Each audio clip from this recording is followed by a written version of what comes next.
What is up, party people? It is me, Josh, with Navigate the Wild, and I'm out in the shop today, and we're going to fletch some arrows. Now, I'm going to tell you right out the gate, I'm not a professional at this. I don't do this often. I have a guy in my life that has blessed me enough to help me fletch arrows and cut arrows and do all that stuff.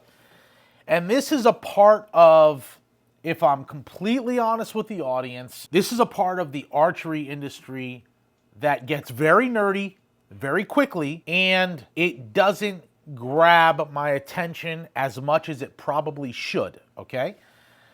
But you should be able to do a few things at the house. Now, you should be able to put some fletchings on an arrow. I'm going to explain what that is. If you're getting into archery, if you're getting into saddle hunting, if this is your first season hunting with a bow, we're going to break a few things down. But this can get complicated when it comes to arrows. It might be one of the most important and complicated things when selecting a bow. And you're probably best getting outfitted and getting started with an arrow from your local bow shop, maybe even Bass Pro Shop or Cabela's. So we're going to just talk about some of the basic components, basic tools, some of the things that you might consider going into the new season, whether you're shooting 3D or indoor, things are going to change.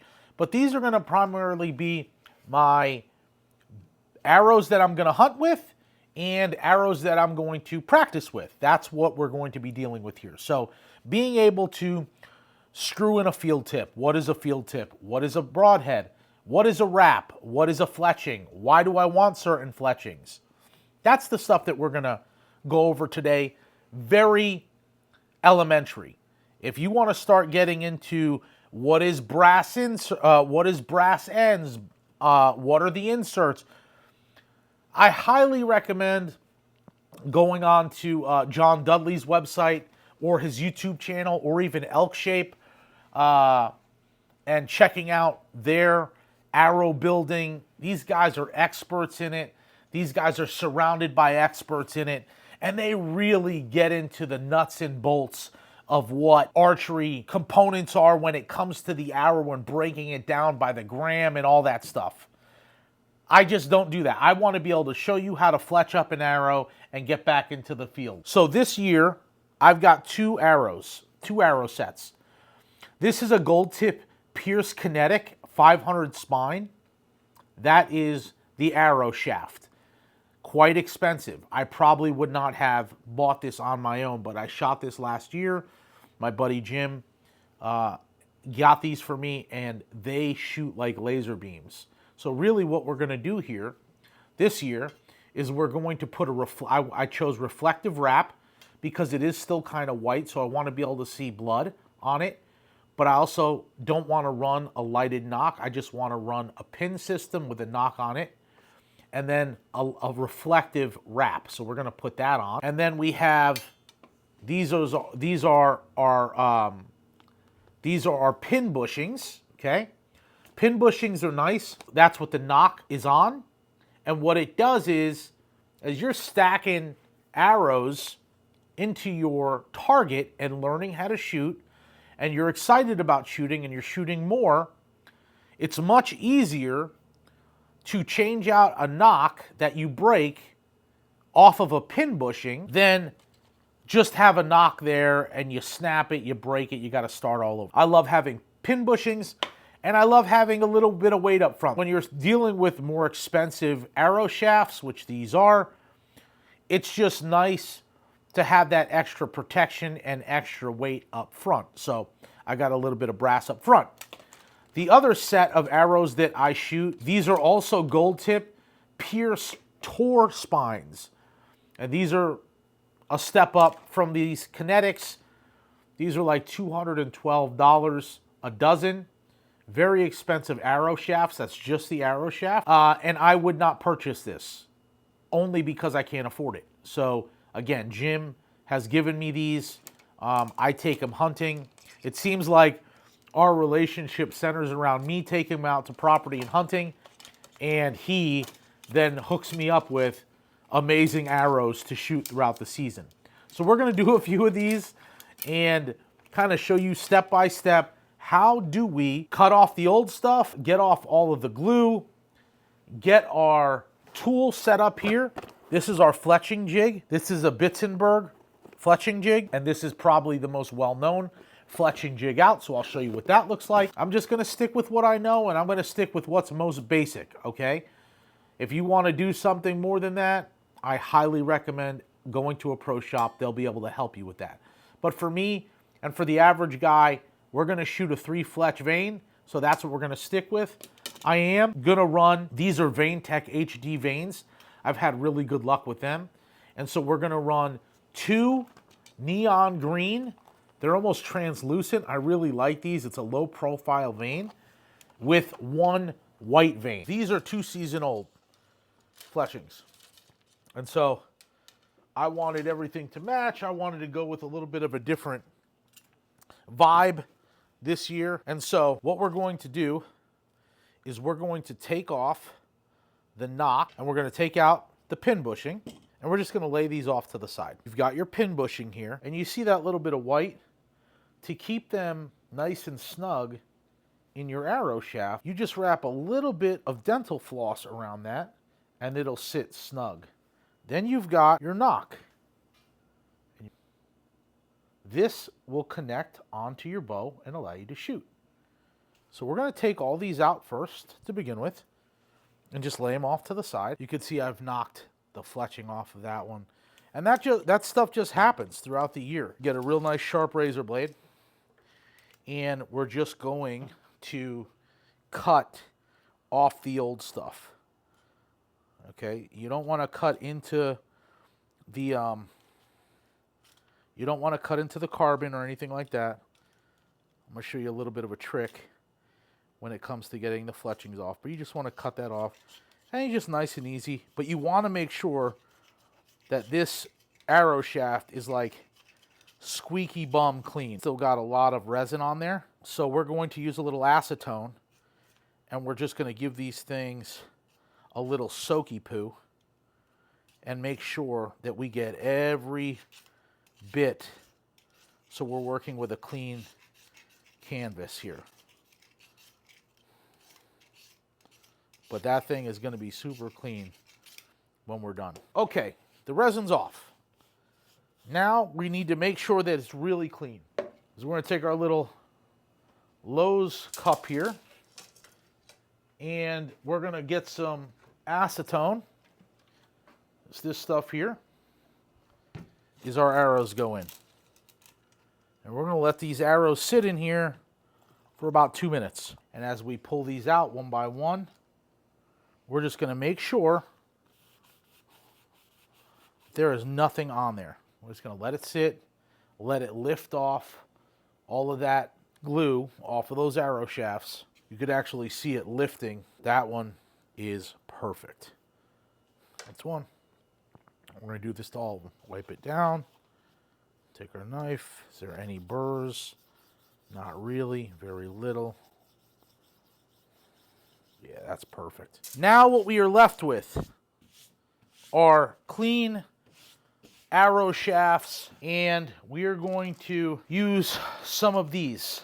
This is an arrow wrap. Hunters use them because it helps if you get a pass through to see what type of blood is on your arrow to kind of help distinguish what type of hit you might have put on an animal. If it's unclear to you, if things, especially in the beginning of your hunting journey, things seem to get foggy in the woods, especially during the dark. They sell this by the roll. You will save a lot of money. For me, I just feel better getting the pre-cut arrow wraps. They are 5.5 inches long, standard and reflective. These things shine. So a lot of guys are moving into the world of lighted knocks. Lighted knocks are cool. I love watching them fly. They are expensive. They don't always work. Sometimes they're hard to reset. I've never used reflective wraps, so this is what we're going to try. One thing that I'm doing here is I'm working on my work mat. The end there, hanging off, there's a little bit of clearance. That way I could just get a really nice, even roll. See, these aren't laying as flat as I would like them to lay either. I should have probably taken them out and like put a heavy weight on them or something.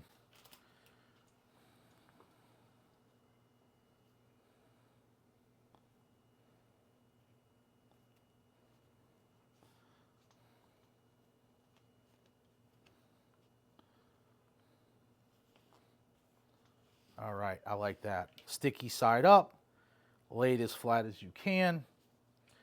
Go ahead and get it started. And I just like to get that first crease down there and then just like that. So these are pin bushings that we're gonna run, and we're just gonna slide these in. This is just the next component. All right, guys, our pin bushings are done. They're completed, they're all installed, they look great. Now our nocks. And our nocks, when we get to it, is gonna line up with our first vein. These things really show up well when you're shooting 3D. I remember shooting 3D one year, and a guy showed up, and they actually looked really cool. But, you know, when you shoot 3D and you shoot first on the line, everybody, if you shoot a good shot, they tend to use your nock and your arrow placement to help them kind of find where to shoot. This guy shows up, and we weren't even pros, man. We're just having fun.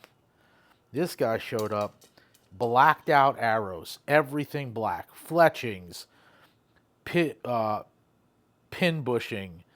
I don't know if he spray painted or what he did. The nock, all the fletchings, everything was black.